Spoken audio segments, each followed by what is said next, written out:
Hi class, today we're going to practice adding animals.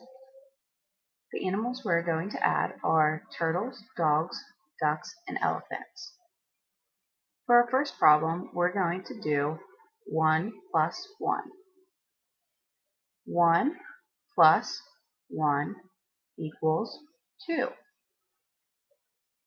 1 turtle plus 1 turtle equals 2 turtles. Therefore, 1 plus 1 equals 2 is the same as 1 turtle plus 1 turtle equals 2 turtles.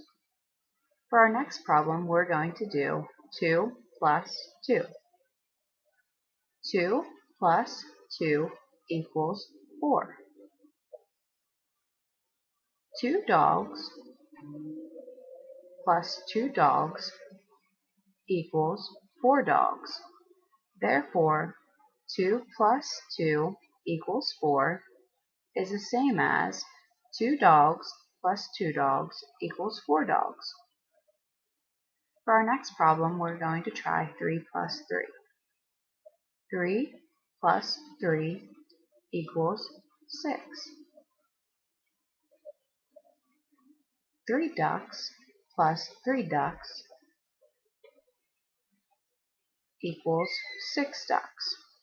Therefore, 3 plus 3 equals 6 is the same as 3 ducks plus 3 ducks, which equals 6 ducks.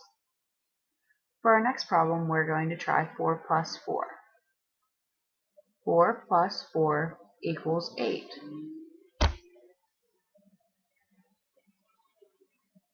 4 elephants plus 4 elephants equals 8 elephants. Therefore, 4 plus 4 equals 8 is the same as 4 elephants plus 4 elephants equals 8 elephants.